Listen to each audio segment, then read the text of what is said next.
আসসালামু আলাইকুম ওয়া রাহমাতুল্লাহি ওয়া বারাকাতুহু। দেশ এবং প্রবাসে যে যেখান থেকে আমার এই ভিডিওটি দেখছেন সবাইকে জানাই আমার পক্ষ থেকে আন্তরিক শুভেচ্ছা ও অভিনন্দন। দর্শক, আজকে আপনাদের মাঝে একটি খুশির খবর দিতে যাচ্ছি। আপনারা ইতিমধ্যে অনেকে কিন্তু এই খবরটি জেনে গেছেন, অনেকে জানেন নাই। আমার কাছে যেটি মনে হয়েছে, এই নিউজটি আমাদের বাংলাদেশে 95% মানুষের কাছে পৌঁছে গিয়েছে। এখন আমি আমার ভক্ত যারা রয়েছে, আমার ভিডিওগুলো যারা দেখেন, আমি তাদের উদ্দেশ্যে আমার এই নিউজটি পড়ে শোনাতে যাচ্ছি। যেই নিউজটি হলো, আপনারা জেনে খুশি হবেন। সেই নিউজটি হলো, দেশে ফিরেছেন মিজানুর রহমান আজহারি। দর্শক, এই খবরটি আপনারা অনেকেই জানেন, কিন্তু তারপরেও আমার কাছে যেটি মনে হয়েছে, এই খবরটি আমি যদি আমার দর্শকের উদ্দেশ্যে না বলি তাহলে আমার দর্শকরা অসন্তুষ্ট হবে এবং আমার নিজের কাছেও খারাপ লাগবে।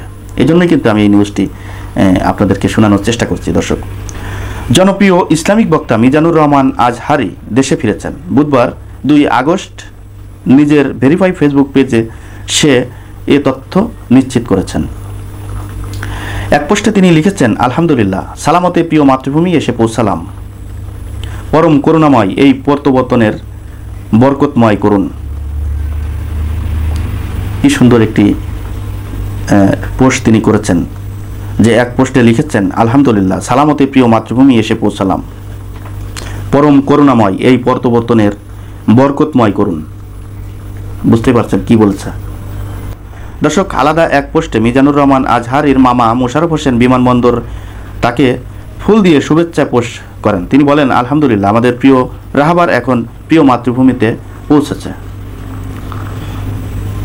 দর্শক, এই মিজানুর রহমান আজহারির যেই জনপ্রিয়তা বাংলাদেশের মাটিতে, শুধু তাই নয়, বর্তমান সারা বিশ্বেই তার জনপ্রিয়তা রয়েছে। কিন্তু বিশেষ করে আমাদের বাংলাদেশের জন্য সে বর্তমান যে মিজানুর রহমান আজহারির যে জনপ্রিয়তা, সে যদি কোনো জায়গায় বয়ান করতে যেত তাহলে সেইখানের সেই মাঠ কানায় কানায় পূর্ণ হয়ে বিভিন্ন আশপাশে গাছে তার বয়ান শুনতে, তার চেহারা দেখতে মানুষ গাছে উঠে যেত। আপনারা দেখেছেন তার ভিডিওগুলো। এই জনপ্রিয়তা দেখে আমাদের দেশের এই স্বৈরাচার সরকার শেখ হাসিনা সহ্য হয় নাই। তিনি কি করলো, মিজানুর রহমান আজহারিকে তিনি দেশের বাইরে পাঠিয়ে দিল।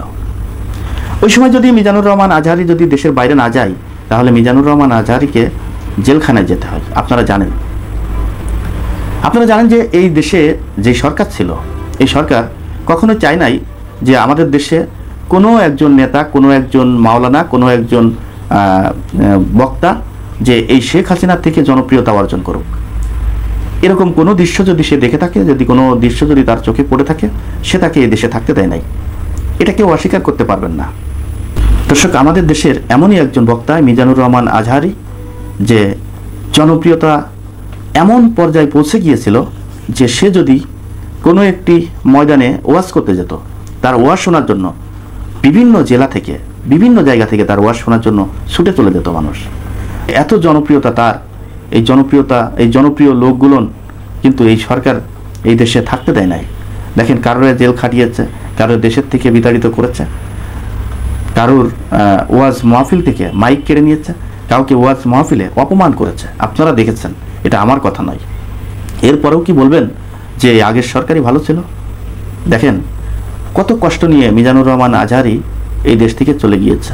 তার পোস্টের মাধ্যমেই কিন্তু বোঝা যায় অনেক কিছু। সে মাতৃভূমিতে পাড়া দিয়ে সে নিজে তাকে গর্বিত মনে করছে। দেশের মানুষের সাথে দেখার, দেশের মানুষের সাথে কথা বলার যে সুযোগটি সে পেয়েছে, এই সুযোগ তার জন্য অনেক নিয়ামত।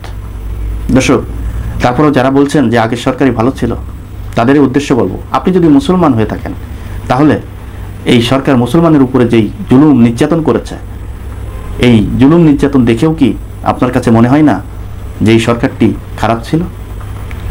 যদি তাই মনে না হয়, তাহলে আমি মনে করব যে আপনাদের ভিতরে যে ঈমান নাই। দর্শক, আজ এই পর্যন্তই।